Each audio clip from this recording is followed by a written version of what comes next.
ಅರೆ ಕಡಿಮೆ ಹಾಕು ಆದ್ರೆ ಅಸಲಿ ಹಾಕು. MDH ಕಾಶ್ಮೀರಿ ಕೆಂಪು ಮೆಣಸಿನ ಪೌಡರ್. MDH. ಮಳೆ ಹಲವು ಅವಾಂತರಗಳನ್ನ ಸೃಷ್ಟಿಸಿದೆ.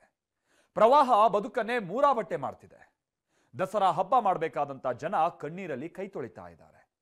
ಇನ್ನು ಇಂಥ ಟೈಮ್ನಲ್ಲಿ ವೈಮಾನಿಕ ಸಮೀಕ್ಷೆ ನಡೆಸಿದ್ದ ಸಿದ್ದರಾಮಯ್ಯ ನಮ್ಮ ಊರಿಗೆ ಬರಬೇಕಿತ್ತು, ಮತ್ತಷ್ಟು ಪರಿಹಾರ ಕೊಡಬೇಕು ಅಂತ ರೈತರುಗಳು ಒತ್ತಾಯಿಸ್ತಾ ಇದ್ದಾರೆ. ಇತ್ತ ರಾಜಕೀಯದಲ್ಲಿ ಪರಿಹಾರ ವಿಚಾರವಾಗಿ ದೊಡ್ಡ ಕಾಳಗವೇ ನಡೀತಾ ಇದೆ.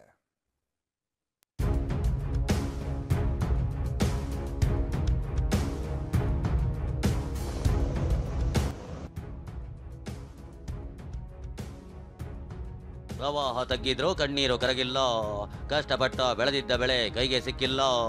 ಇಡೀ ಕರುನಾಡು ದಸರಾ ಮಾಡ್ತಾ ಇದ್ರು ಇವರಿಗೆ ಹಬ್ಬದ ಸಂಭ್ರಮ ಇಲ್ಲ.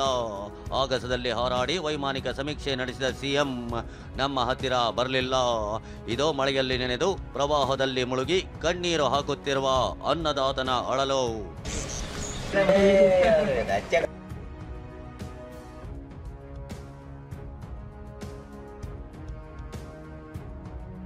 ರೈತರ ಬದುಕು ಕಸಿದ ಭೀಮಾ ನದಿ ಪ್ರವಾಹ, ಹೆಚ್ಚುವರಿ ಪರಿಹಾರಕ್ಕೆ ಒತ್ತಾಯ.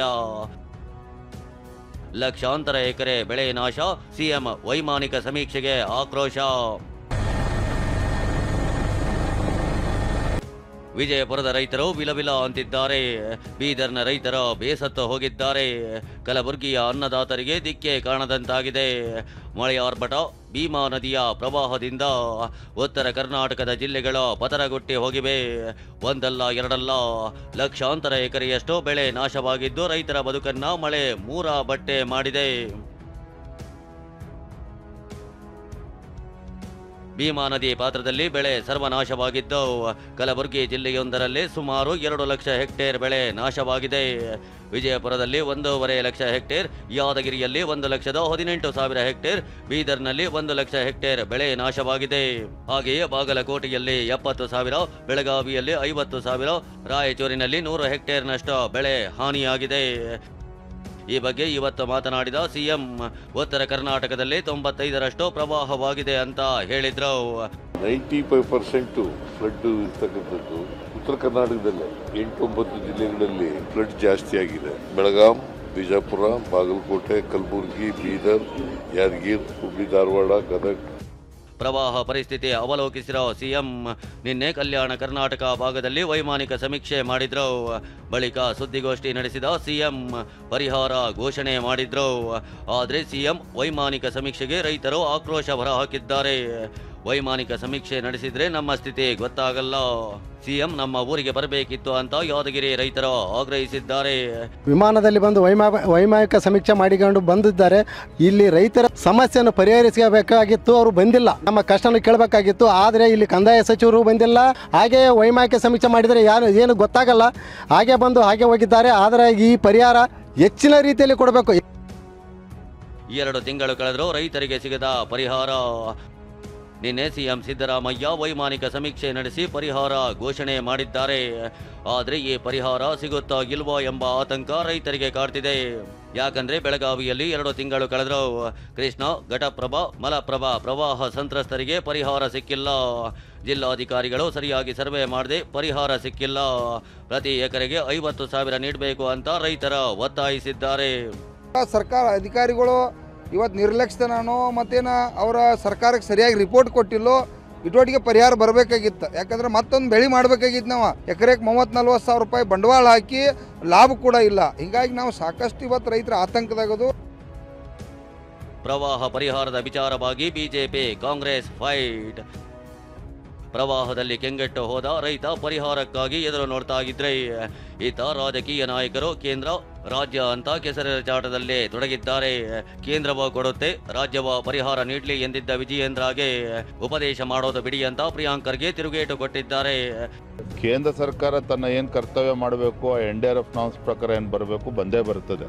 ನಾನು ಹೇಳ್ತಾ ಇರುವಂಥದ್ದು, ರಾಜ್ಯ ಸರ್ಕಾರ ಮಾನ್ಯ ಮುಖ್ಯಮಂತ್ರಿಗಳು ಅವರ ಜವಾಬ್ದಾರಿಯನ್ನು ಕೂಡ ಇವತ್ತು ನಿರ್ವಹಿಸಬೇಕಾಗಿದೆ. ಬಿಜೆಪಿಯವರು ನೀವು ನಿಮ್ಮ ಕೆಲಸ ಮಾಡಿ ಆಮೇಲೆ ಕೇಂದ್ರ ಹತ್ರ ಹೋಗಿ ಅಂತ ನಮ್ಮ ಕೆಲಸ ನಾವು ಮಾಡಿದ್ದೀವಿ. ಈಗ ಅವ್ರ ಕೆಲಸ ಮಾಡೋ ಜವಾಬ್ದಾರಿ ಇದೆ.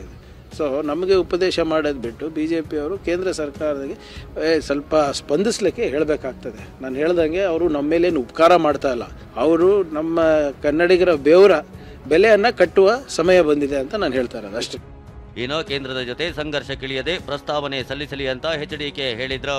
ಈ ಮಾತನ್ನ ಸ್ವಾಗತಿಸಿದ ಸಿಎಂ ಅವರೇ ಪರಿಹಾರ ಕೊಡಿಸಿಬಿಡ್ಲಿ ಅಂತ ಗುಡುಗಿದ್ದಾರೆ. ನಾನು ರಾಜ್ಯ ಸರ್ಕಾರಕ್ಕೆ ಒಂದು ಕಿವಿ ಮಾತು ಹೇಳಲಿಕ್ಕೆ ಬಯಸ್ತೀನಿ. ಪದೇ ಪದೇ ನೀವು ಕೇಂದ್ರ ಸರ್ಕಾರದ ಜೊತೆ ಘರ್ಷಣೆಗೆ ಹೋಗಬೇಡಿ. ಘರ್ಷಣೆಗೆ ಹೋಗೋದ್ರಿಂದ ಏನು ಸಿಗೋದಿಲ್ಲ. ಕುಮಾರಸ್ವಾಮಿ ಅವರು ಅದು ಹೇಳಿರ್ತಕ್ಕಂಥದ್ದನ್ನ ಸ್ವಾಗತ ಮಾಡ್ತೀನಿ. ಬಟ್ ಕೇಂದ್ರ ಸರ್ಕಾರ ಹಿಂದೆ ಬರಗಾಲ ಬಂದಿತ್ತಲ್ಲ ಕರ್ನಾಟಕದಲ್ಲಿ 2023ರಲ್ಲಿ, ಆಗ ನಾವು ಸುಪ್ರೀಂ ಕೋರ್ಟ್ಗೆ ಹೋಗಿ ತಗೋಬೇಕಾಗಿ ಬಂತು ಪರಿಹಾರ. ಸುಪ್ರೀಂ ಕೋರ್ಟ್ ಬಾಗಿಲು ತಟ್ಟಿ ಸುಪ್ರೀಂ ಕೋರ್ಟ್ನವ್ರು ಆರ್ಡರ್ಸ್ ಮಾಡಿದ ಮೇಲೆ ಪರಿಹಾರ ಸಿಗ್ತಿತ್ತು. ಕೇಂದ್ರ ಸರ್ಕಾರ ಈಗ ಕೊಡಿಸ್ಕೊಟ್ರೆ, ಕುಮಾರಸ್ವಾಮಿ ಇದಾರಲ್ಲ, ಕೊಡಿಸ್ಕೊಡ್ಲಿ, ಮೆಮೊರಾಂಡಮ್ ಕೊಡ್ತೀವಿ. ಸಿಎಂ ಜೊತೆ ಮಲ್ಲಿಕಾರ್ಜುನ ಖರ್ಗೆ ನೆರೆ ಬಗ್ಗೆ ಚರ್ಚಿಸಿದ್ದಾರೆ ಅಂತ ಸಚಿವ ಶರಣ ಪ್ರಕಾಶ್ ಪಾಟೀಲ್ ಹೇಳಿದ್ರು. ಇದಕ್ಕೆ ಛಲವಾದಿ ನಾರಾಯಣಸ್ವಾಮಿ ಹಳೆ ಘಟನೆಯೊಂದನ್ನು ನೆನಪಿಸಿ ತಿಳಿದಿದ್ದಾರೆ. ರೈತರೊಬ್ಬರು ಕೇಳಿದಾಗ 40 ಎಕರೆ ನನ್ನದೇ ಹೋಗಿದೆ ಅಂತ ಮಲ್ಲಿಕಾರ್ಜುನ ಖರ್ಗೆ ಹೇಳಿದ್ರು. ಅವರಿಗೆ ಪರಿಹಾರ ಕೊಟ್ಬಿಡಿ ಅಂತ ಲೇವಡಿ ಮಾಡಿದ್ದಾರೆ.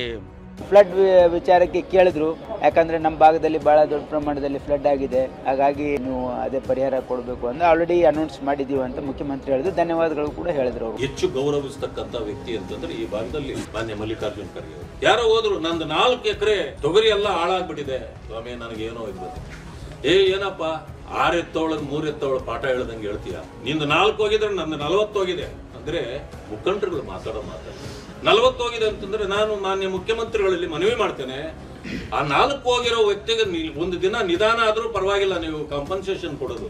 40 ಕಳ್ಕೊಂಡಿರೋ ಮಾನ್ಯ ಮಲ್ಲಿಕಾರ್ಜುನ ಖರ್ಗೆ ಅವರಿಗೆ ಮೊದಲು ಪರಿಹಾರ ಕೊಟ್ಬಿಡಿ.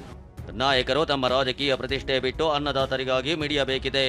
ಸಂಕಷ್ಟದಲ್ಲಿರೋ ರೈತರಿಗೆ ಪರಿಹಾರ ಒದಗಿಸಿ ಕೊಡುವ ಕೆಲಸ ಮಾಡಬೇಕಿದೆ. Bureau report, TV9. MDH ನ ಕಿಚನ್ ಅಲ್ಲಿದ್ರೆ ನಾವು ಎಲ್ಲವನ್ನು ಮಾಡಬಹುದು. ಬೆಂಗನ್ಕ ಬರ್ತಾ, ಆಲೂ ಗೋಬಿ, ಭಿಂಡಿ ಮಸಾಲಾ, ಇನ್ನೂ ಬಹಳಷ್ಟು.